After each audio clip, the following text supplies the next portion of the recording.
The fluorescent lights in Meyer's diner buzzed like dying wasps. Amara Williams moved through the 2 a.m. shift like a ghost refilling coffee for truckers who looked through her, wiping tables with fingers raw from undiluted bleach. 21 years old, 10 months homeless, 72 hours since her last real meal. Table 6 needs ketchup, Diane barked, not looking up from her phone. And you missed a spot by the window. Again. Amara grabbed the bottle, her oversized olive jacket hanging like a shroud over her graying uniform shirt. Jeans worn through at the knees. Sneakers held together with duct tape. Invisible. That's what she'd become. The door chimed. November cold cut through overheated air. Then the atmosphere shifted, subtle at first, like pressure changing before a storm. Diane's phone clattered. The trucker at table 3 went still. Fork suspended. Amara turned. 3 men entered, but only one mattered. He moved like darkness given form, tall, broad-shouldered, black suit fitted with surgical precision, dark beard, tattoos crawling up his neck like secrets written in ink. Dmitry Kozlov. Death in designer clothing, power in a glance, the kind of man who could erase you with a phone call. His eyes swept the diner with predatory assessment. 2 men took positions by the door. Kozlov slid into the booth by the window, the same spot she'd just cleaned. Go take his order, Diane hissed, voice cracking with fear. And don't embarrass us. Amara's heart hammered. This was survival. The difference between shelter and street. She walked toward the booth, each step concrete heavy. Kozlov read his phone, tattooed fingers moving with surprising gentleness. Cyrillic letters woven between Orthodox crosses, prison tattoos, each one earned. What can I get you? He scrolled for 3 more seconds, long enough for sweat to bead at her neck. Then, slowly, he lifted his gaze. The impact hit like physical force. His eyes were dark, not brown, but something deeper. Something that absorbed light. They moved over her face with unsettling focus. The exhaustion beneath her eyes, the jacket swallowing her frame, the defensive set of her shoulders. He saw her. Actually saw her. For 10 months, Amara had been invisible. People looked past her, through her, never meeting her eyes. But Dmitry Kozlov looked at her like she was a puzzle he intended to solve. Coffee, black. His accent gave the words edges. And whatever she's having. He gestured to the empty seat. I'm working. Sit. Not a request. The single word carried weight. Authority. The casual certainty of a man never disobeyed. Behind the counter, Diane went pale. Amara stood frozen, instinct screaming to run. You didn't sit with men like Kozlov. Didn't enter their orbit. Didn't become visible to predators. But she had no choice. She slid into the booth, vinyl cracking beneath her weight. What's your name? Amara. You've been working here how long? 3 weeks. And before that, the question hung between them, loaded with implications. She could lie, say she had an apartment, a normal life. But those eyes wouldn't believe lies. Before that, I was trying to survive. Kozlov nodded, as if she'd confirmed something he'd already known.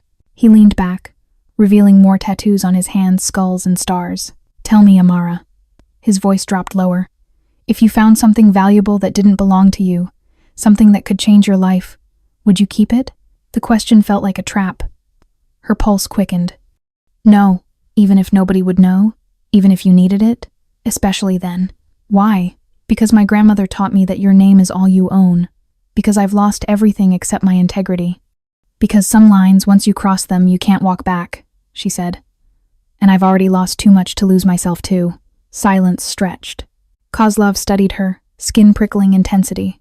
Then, slowly, he smiled, transforming cold danger into something almost human. Good answer. He stood, dropping $300 bills on the table. For 2 cups of coffee never ordered. He nodded to his men, but before leaving, Kozlov paused beside her, close enough that she smelled his cologne smoke and cedar. You'll see me again, Amara, soon. Then he was gone, door chiming, leaving only the ghost of his presence and money Diane would pocket. As Amara watched the black sedan pull away, she didn't know she'd just passed the first test. Didn't know that in 48 hours, she'd be holding his briefcase, making a choice that would change everything. She only knew that for the first time in 10 months, someone had looked at her like she mattered, and that terrified her more than being invisible ever had. The rush didn't stop when the last customer left. It stayed in the walls, vibrating in the tile, trapped in the stainless steel. humming inside Amara's wrists like she'd swallowed a live wire. By closing time, Myers' diner looked the way it always did after a day of being used. Chairs half crooked, napkins like surrendered flags, the air thick with burnt sugar and bleach. Her manager left early. Her coworker Nina counted tips with fast fingers and a slower mouth. "You're shaking," Nina said, eyes never lifting from the notes. "You on something?" "I'm tired." Amara rinsed the espresso handles until her knuckles stung. Hot water, cheap soap, pain that made you feel real. Nina snorted. Tired is what people say when they're scared. Amara didn't answer. Because she was. Not of customers. Not of her manager. Not even of the bills sitting in her pocket like a threat. She was scared of the way that man had walked in at 2:47 a.m. Like he owned the air and the way the entire room had obeyed him without being told. She was scared of the fact that when his gaze landed on her, it didn't slide off. It held, like a hand at the back of her neck. She'd gone through the rest of the shift with her heart behaving like it had something to confess. When she finally turned away from the sink, something dark sat on the counter by the register. A briefcase. Not the cheap plastic kind. Not the half-broken, desperate kind. This one looked like it belonged to a man who never apologized. Smooth black leather, metal clasp, no logo, no tags, no marks. Like it didn't need a name because people already knew what it was. Nina saw it too. Her hands stopped moving. Her face went strange, curious, and cautious at the same time. "That yours?" Nina asked. Amara stared at it. "No, then whose?"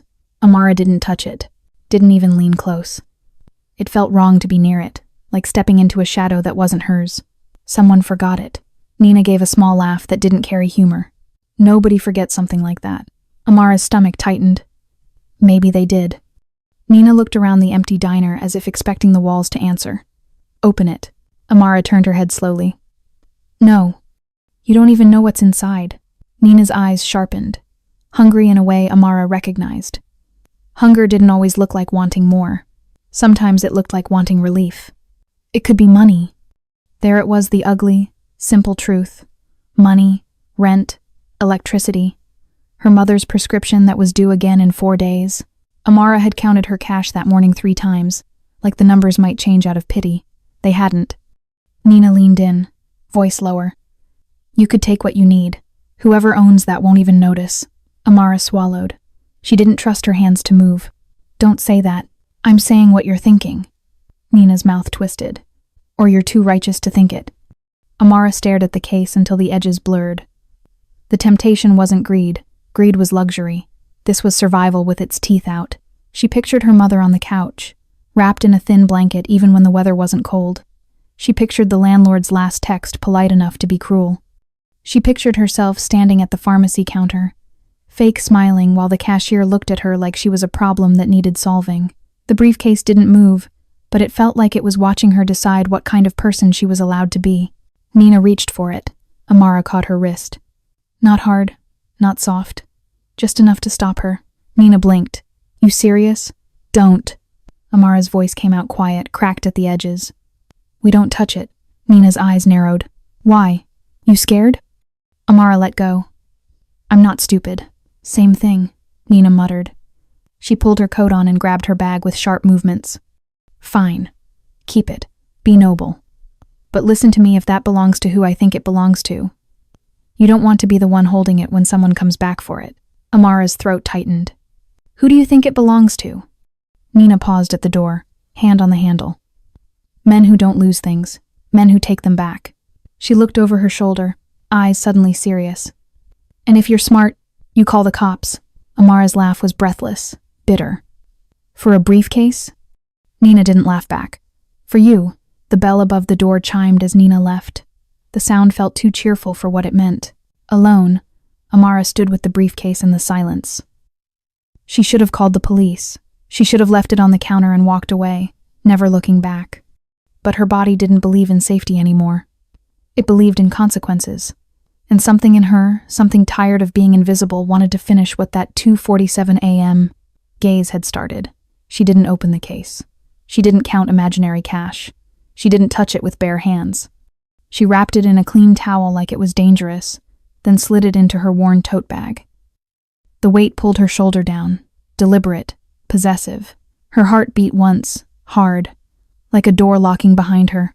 She switched off the lights and walked out into the night with someone else's property and her own quiet, reckless decision made with no witnesses and no way back. The address wasn't printed anywhere. Amara didn't find a business card, no driver's license, no neat, traceable identity, which meant she had to do it the only way she could, the hard way, the way that left fingerprints on her life. She went back to Myers' diner the next morning and watched. She listened. She paid attention to what people didn't say. The suits came in 2 of them at exactly 2:47 a.m. Again. Not the man from yesterday.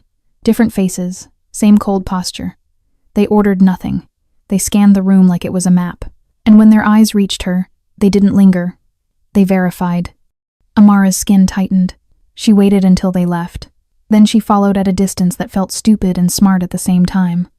She kept her head down, her pace steady, her breath shallow. She watched them get into a black car that looked expensive enough to be insulted by the street. The car moved. She moved too. 2 buses. A walk that burned her calves. A neighborhood where the sidewalks were too clean and the trees looked trained. Then the walls appeared, tall stone, iron spikes, cameras tucked like insects in corners. A gate. Amara stopped across the street, heart slamming like it wanted to escape first. This wasn't a house. This was a warning with windows. She didn't know what she expected, maybe a guard, maybe a dog, maybe a voice through a speaker demanding to know who she was. What she didn't expect was the gate opening. Not slowly, not with suspicion, like it had been waiting. Amara froze. Her throat went dry. She looked around. Sure she'd missed something, someone else approaching, someone being let in. There was no one. Just her. The open gate. And the long drive leading to a mansion that sat back from the street like it didn't need to prove it existed. Her stomach dropped. She crossed anyway. Because now turning around felt like choosing to be hunted instead of choosing to be brave. The driveway was quiet in a way that didn't feel peaceful. It felt controlled, the kind of quiet that happened when noise wasn't allowed. Her footsteps sounded too loud, like the ground was recording them. A man stood at the entrance before she reached the door. Not a guard in uniform. Something worse. Someone in a plain suit, hands clasped, expression empty. "You're late," he said. Amara's mouth opened. Nothing came out. He tilted his head, eyes scanning her like paperwork. "Come in." She should have demanded answers. She should have turned around and run. Instead, she followed, because the gate had already closed behind her with a soft click that sounded like finality. Inside, the air smelled expensive and cold, polished wood, stone, something faintly metallic beneath it, like money or weapons or both. The foyer rose high above her, chandelier glittering like teeth. Everything gleamed. Everything was too perfect to be kind. "Wait," the suited man gestured toward a sitting area. "Do not wander." Amara stood still, refusing to sit. Sitting felt like surrender. Footsteps approached from somewhere deeper, slow, measured, unhurried. The sound was worse than shouting. It meant whoever was coming didn't rush for anyone. He appeared at the top of the stairs, the same man from 2:47 a.m. In daylight, he looked even more unreal, not because he was handsome in a soft way, but because everything about him felt precise. Dark suit, no tie, hair neat, like he'd never experienced chaos. His face was sharp lines and control, eyes the kind that didn't ask questions, they already knew answers. He looked down at her like she was something he'd already bought and hadn't decided how to use yet. "You brought it," he said, not a question. Amara's fingers tightened around the strap of her tote. "I didn't open it." He descended the stairs slowly, each step deliberate. "I know." Her pulse jumped. "How?" He stopped a few feet away, close enough that she caught the scent of him, clean, expensive, and something darker under it, like smoke that didn't come from fire. "Because if you had," he said softly, "we wouldn't be having this conversation." Amara forced her chin up.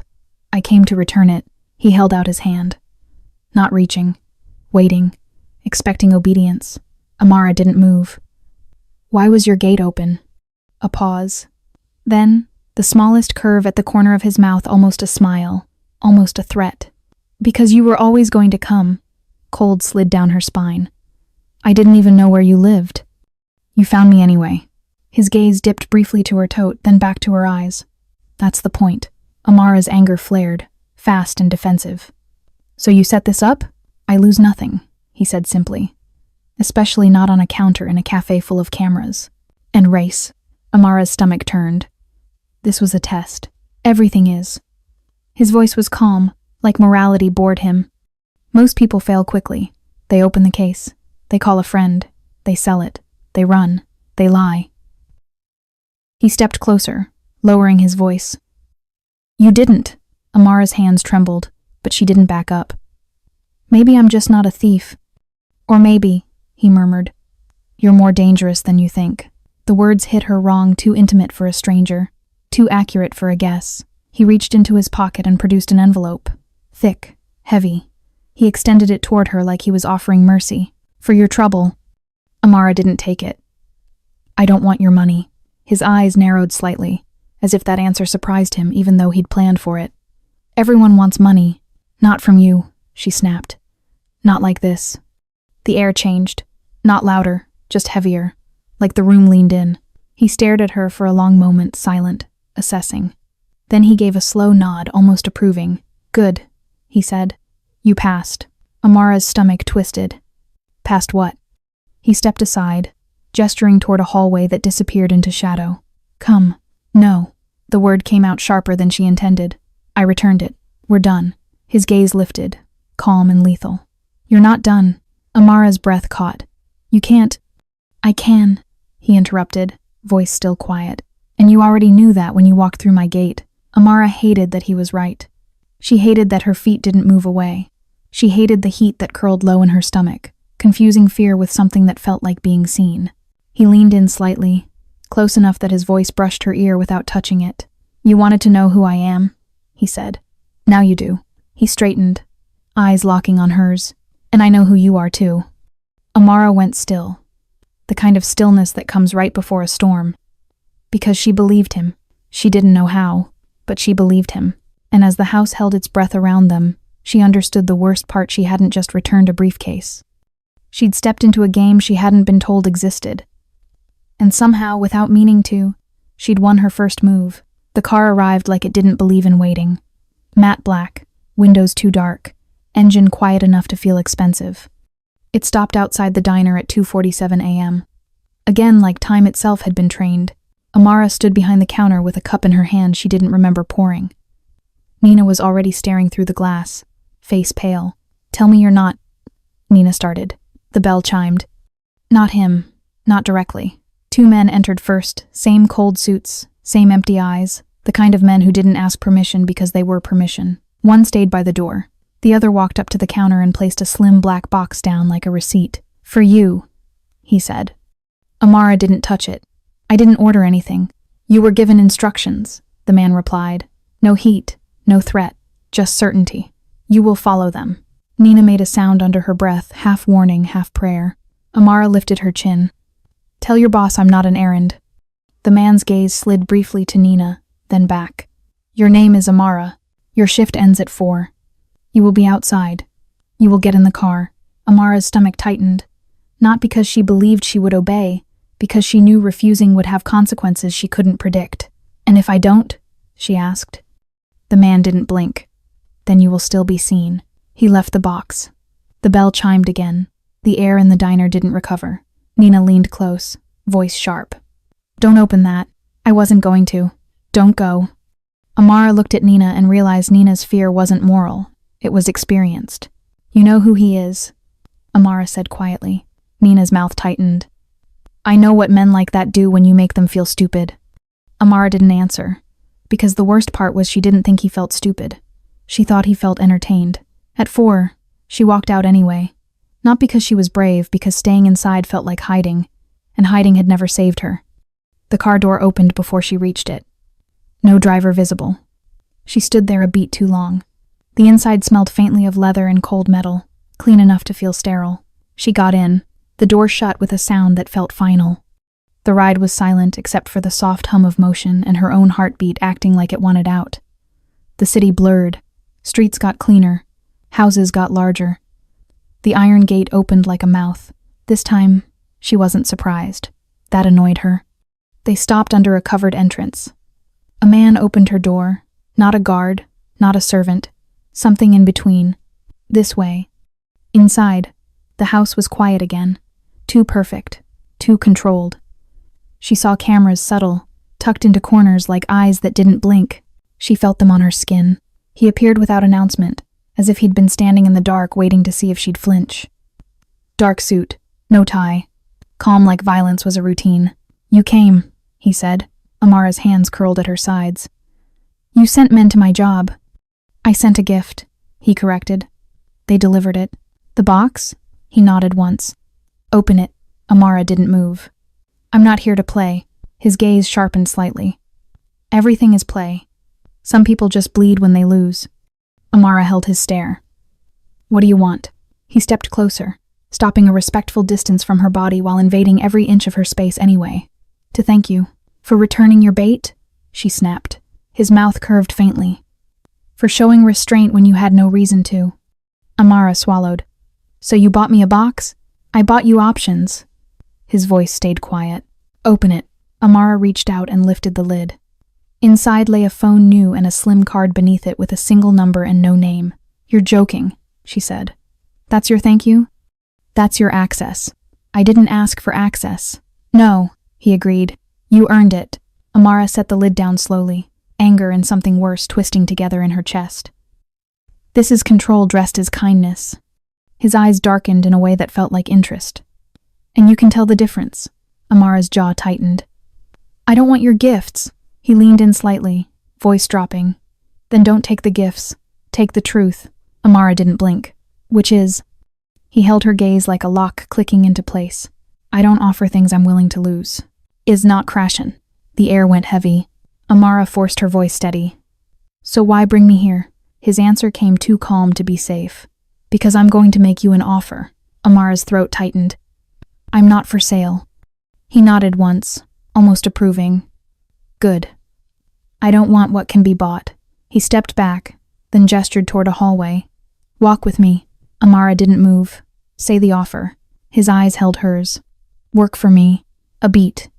Amara laughed once short, disbelieving. "As what?" "As close," he said softly. "As you can stand without lying to yourself." The words hit harder than they should have. "And if I refuse?" she asked. His expression didn't change. Only his voice did slightly gentler, which was more frightening than harshness. "Then you go back to your life and keep pretending you're invisible." Amara's breath caught. "Because that was the knife. Not money, not threats, being seen." He held out the card again. "Call the number when you're ready to stop surviving." Amara stared at it, then at him. "This isn't an offer," she whispered. He didn't deny it. He just watched her like he already knew what she'd do. "It's an invitation," he said. "And you're going to accept it." Amara left the house with the phone and the card in her pocket like a brand she couldn't wash off, knowing the worst part wasn't fear. It was that her body didn't hate the feeling of being claimed. Amara learned the truth in pieces. That was how he liked it. Not all at once, never enough to let her brace, but carefully spaced, like pressure points pressed in sequence until resistance collapsed on its own. It started with a phone call. She didn't recognize the number. Almost didn't answer. "Bills did that to you, trained you to dread unfamiliar vibrations." "Amara," the voice said. Not a question. Her stomach tightened. "Who is this?" A pause. Just long enough to remind her who controlled silence. "How is your mother today?" The room tilted. Amara stood very still. Phone pressed to her ear. Breath shallow. "You don't get to say her name." "I already have," he replied calmly. "And you don't get to pretend that part of your life is private." Her fingers curled around the phone like she could crush the connection between them. "You had no right." "I don't need rights," he said. "I need information. And you made that easy." Her chest burned. "You followed me." "Yes." "You watched me." "Yes." The honesty was worse than denial. He continued, voice smooth, infuriatingly unhurried. "You leave work at inconsistent times. You take the bus when you have the fare. You walk when you don't. You skip meals without realizing it. You send money you don't have to a pharmacy on Grant Street every month." Her throat closed. "You missed last month," he added. Silence roared in her ears. "How much?" she whispered. "Do you want?" Another pause. Not surprised. Not offended.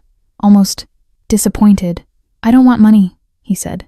"You already tried to give me something far more valuable." "What?" "Your refusal." Her jaw tightened. "Then why are you doing this?" "Because," he said evenly, "you misunderstood the moment you thought no was an ending. The line went dead. She found out the rest that evening. The pharmacy called first polite, confused. Payment received. Full balance cleared. Then the landlord. Tone suddenly warmer. Problem resolved. No urgency anymore. Amara sat on the edge of her bed, hands shaking, the world rearranging itself around her without asking permission. She didn't feel grateful. She felt cornered. A knock came at the door. She already knew who it would be. The hallway outside her apartment smelled like dust and old paint. The lights flickered. He stood there, like he belonged even here. Dark coat, no security in sight. As if danger didn't need witnesses. "You can't keep doing this," she said before he spoke. "I can," he corrected. "And I will." She stepped back to let him in because refusing felt pointless now. He didn't touch anything. Didn't sit. He looked at her like he was cataloging damage. "You solved my problems," she said. "Without asking." "I asked," he replied. "You answered." Her voice cracked. "That wasn't consent." "No," he agreed. "That was leverage." The word hit hard. "You think this makes me yours?" she demanded. He took one step closer. "No, I think this makes you honest."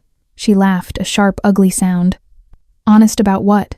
"About how much you can endure alone," he said quietly. "And how long you've been doing it." Her eyes burned. She hated that he saw it, hated that he didn't look impressed, only certain. "You don't owe me," he continued. "But you are no longer untouched by me. That matters." She folded her arms, defensive. "So what now? You wait until I break and thank you?" "No."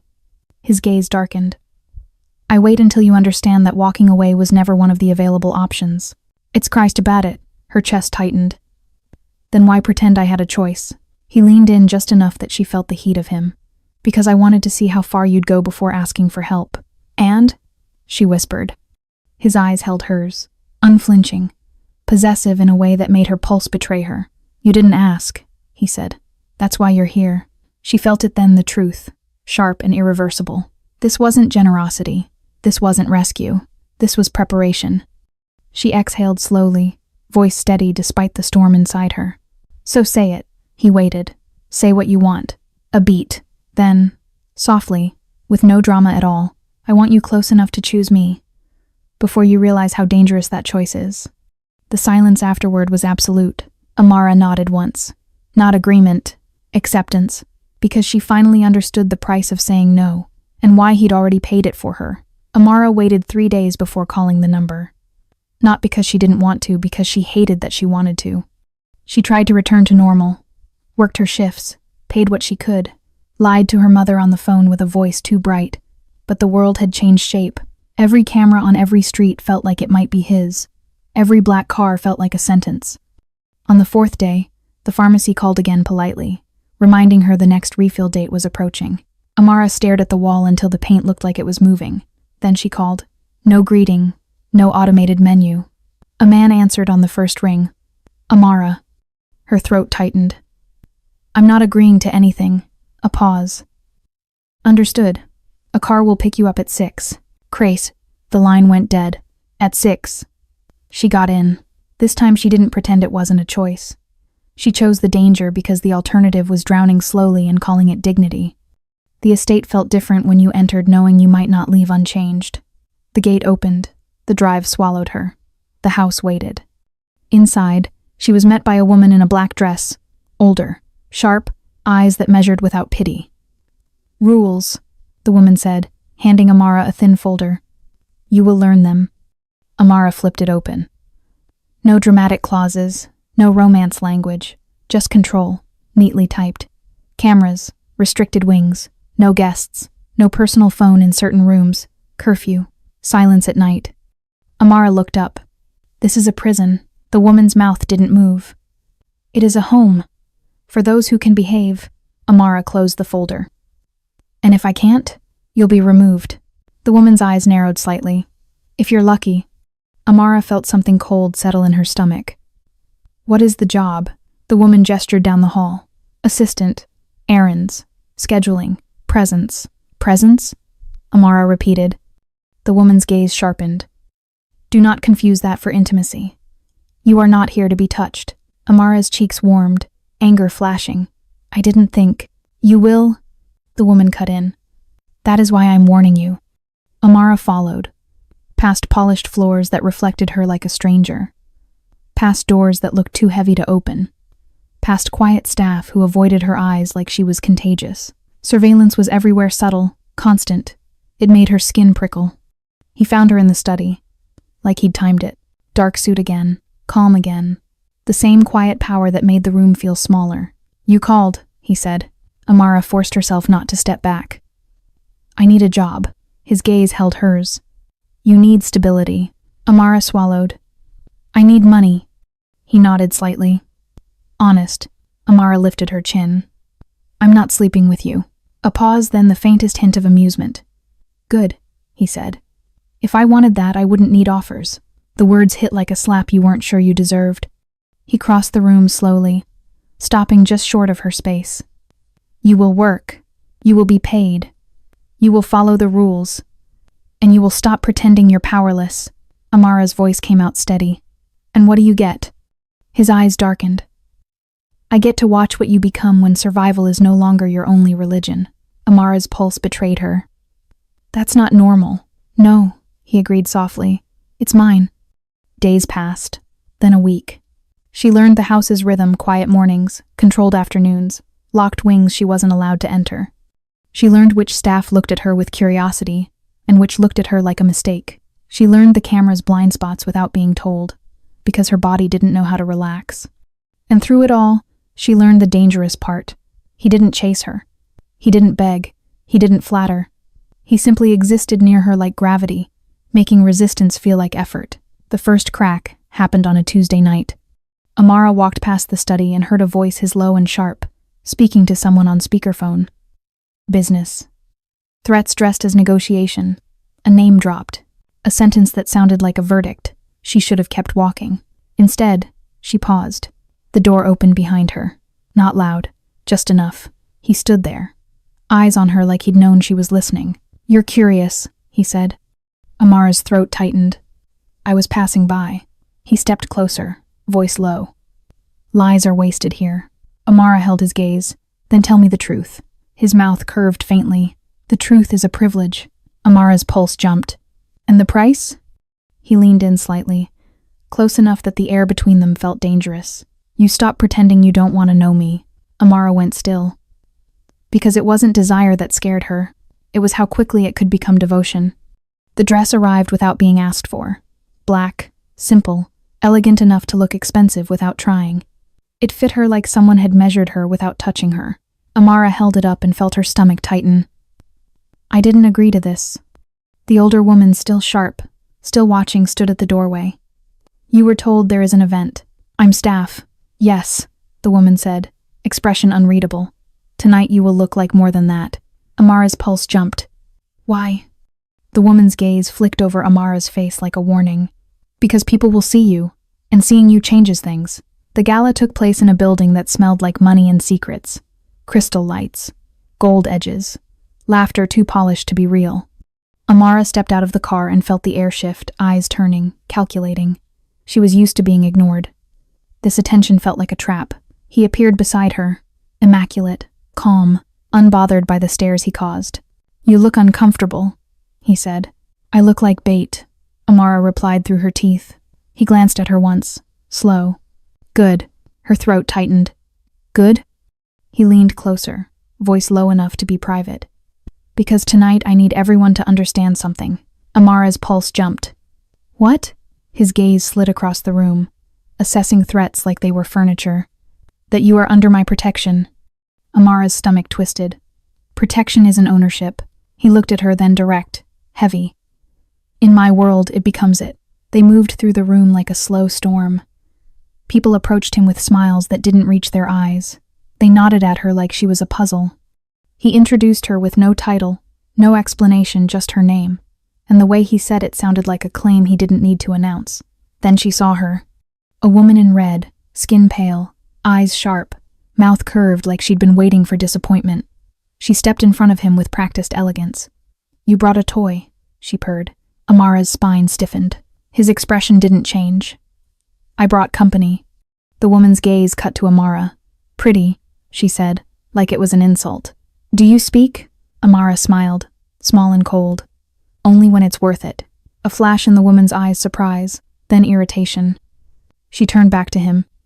You're embarrassing yourself. His voice stayed calm. Leave. A beat. The woman's smile tightened. Or what? He leaned slightly, voice low.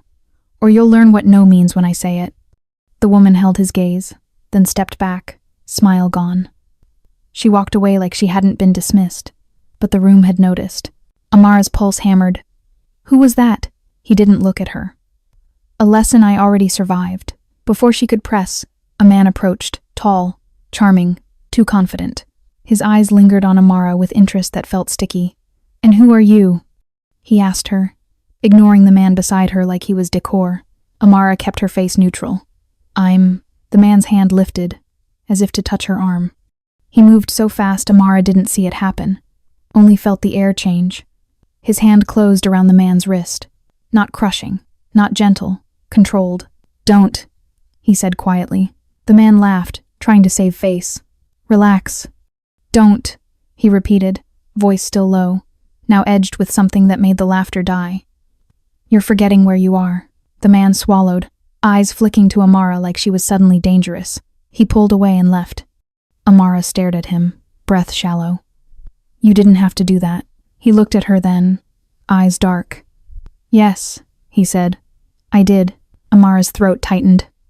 Why? His voice dropped, private, heavy. Because if anyone thinks they can take you from me, they will try. Amara's pulse jumped. From you? He leaned in slightly, close enough to make the room disappear.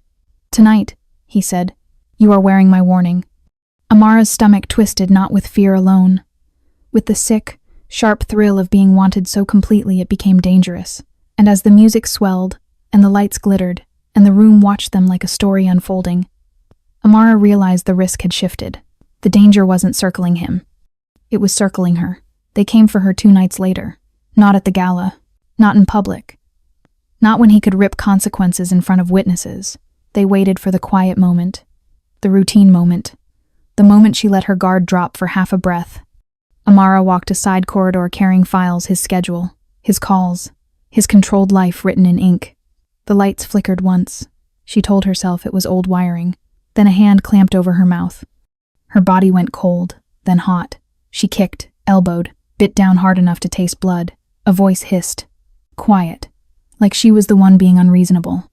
They moved her fast cloth over her eyes, wrists bound, breath stolen by panic. She fought until her muscles burned, until the struggle became soundless, desperate.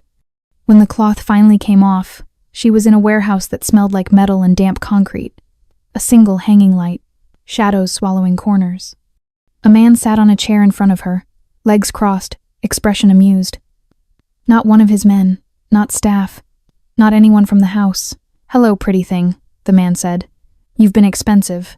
Amara's throat burned. Where is he? The man chuckled. You mean your savior?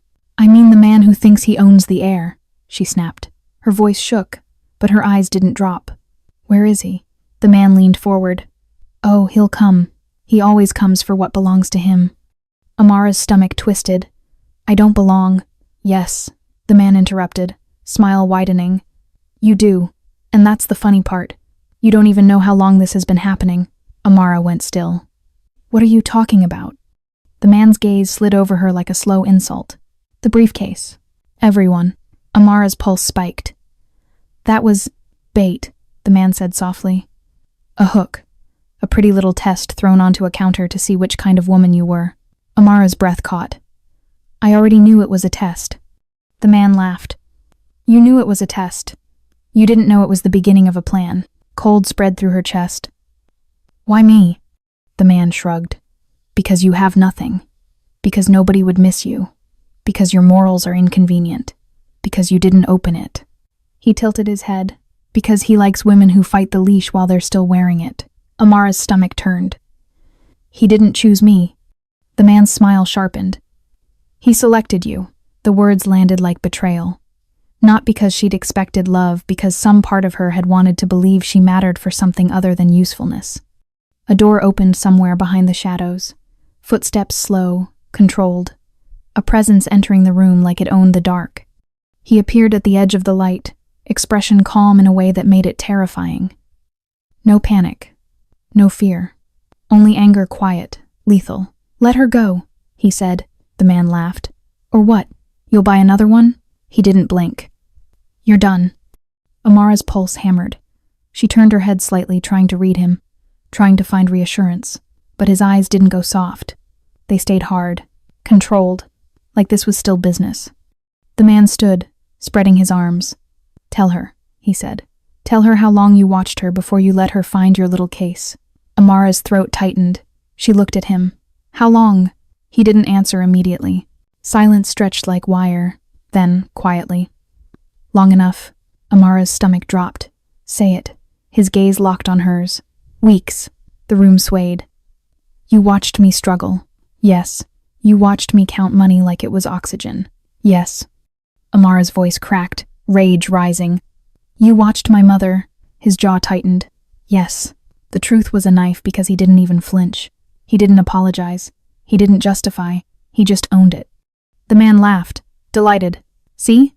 Not love. Logistics. Amara's eyes burned. She looked at him like he was a stranger again. So what was I to you? She whispered. A project? His voice dropped heavy. A risk. A prize, the other man mocked. A toy. Amara swallowed hard. Fear, mixed with something worse, humiliation. Because a part of her had liked being chosen. He took one step closer, voice low enough to feel like a hand at her throat without touching. Look at me. Amara tried not to. She failed. I won't lie to you, he said. I tested you. Amara's breath shook. Why? His eyes didn't blink. Because innocent people die around me. The sentence landed like a verdict. And I needed to know. He continued, voice steady. If you were the kind of woman who would steal, or the kind who would survive without losing herself. Amara's throat tightened. So you could use me, so I could keep you alive, he corrected. The other man scoffed. Romantic. He didn't look away from Amara. It wasn't romance, he said. It was selection. Amara's heart hurt in a way she didn't want to admit. Then this, she whispered. All of this was planned. His voice went lower. Yes. The room went silent except for her breathing turning ragged. And that was the moment the story inside her split in two. The one where she'd been seen, and the one where she'd been chosen like an object. She didn't know which one hurt more. He got her out. Not gently, efficiently, like removing a problem from the world. In the car, Amara sat with her wrists free but her chest locked tight. Silence filled the space between them like a third person. The city lights slid across the windows like passing judgments. She didn't cry. She refused. Tears felt like giving him proof that he'd reached something soft. At the house, he walked her inside without touching her. That restraint was deliberate. It was worse than grabbing. It meant he understood her too well. In the study, he finally spoke. You're safe. Amara's laugh was sharp. Safe? His jaw tightened. Safer than you were. Amara stepped closer, eyes bright with anger. You watched me like a show. I watched you, he corrected. Because the world watches women like you without caring if they break. And you cared? Amara's voice cracked. Or you just wanted to see what I'd do? He held her gaze. Both. The honesty landed like a slap. Amara's voice dropped. You didn't love me. He didn't flinch. Love is a word people use when they want comfort. Amara's stomach twisted. So what is this? He stepped closer, stopping at that same measured distance, the one that dared her to cross. This is recognition, he said. This is appetite. This is a decision. Amara's throat tightened. Mine or yours? Yours, he replied. That's what you're angry about. I gave you the truth and now you can't pretend you were tricked. Amara's pulse hammered. You're acting like this is noble. He shook his head once. It isn't noble. It's reality. His eyes darkened. I am not safe. I am not clean. And I will not apologize for the part of me that doesn't know how to want something halfway. Amara swallowed. You selected me. Yes. You tested me. Yes. You put me in danger. His jaw tightened. Yes. Amara's voice went quiet, deadly. Then why did you come? His gaze locked on hers, unblinking. Because when someone touched you, it felt like they touched what's mine. Amara's breath caught. Heat flared low in her stomach, anger and desire fighting for the same space. That's not love, she whispered. No, he agreed. It's worse. Amara stared at him, chest tight. And you expect me to stay? I expect you to choose, he said softly, with your eyes open. Amara paced once, then stopped. If I stay, it's not because you saved me. He watched her like prey, and equal at the same time. Good. If I stay, she continued, voice steady now, it's because I'm tired of begging life to let me breathe. He didn't interrupt. That silence was permission. And if I stay, she finished, turning to face him fully, you don't get to call it kindness. His mouth curved faintly. I wouldn't insult you that way. Amara's pulse hammered. Then say what it is. He stepped closer, close enough now that the air between them felt like a blade. It's a contract, he said. Not on paper. In blood if you force it. Amara's breath shook. And the terms? His voice dropped. You don't lie to me. You don't steal from me. You don't run when you're afraid. And you don't pretend you're innocent when you choose to stand beside me. Amara swallowed hard. And what do I get? His eyes held hers, heavy. Power, protection, and a man who will ruin anyone who tries to take you. Amara's heart slammed once, hard. She should have said no. She should have left. She should have chosen peace. But peace had never chosen her. She stepped forward, not trembling now, not confused, deliberate. I'm not your prize, she said. He leaned in slightly. Then don't be. Amara's voice went low. I'm choosing this. His gaze darkened, approval and hunger tightening his control. I know. Amara exhaled once, like releasing the last version of herself that still believed safety was owed. Then we're clear, she said. If I'm here, it's because I decided to be, not because you trapped me. He nodded once slow, final. Good, he said. That's the only kind of woman I keep. And in the quiet that followed, Amara felt the circle close back toward the beginning, back to the diner, the bleach, the invisibility. Only now she understood the truth. She hadn't been rescued into light. She had stepped into darkness with consent, eyes open, spine straight, because the darkness finally looked at her like she existed.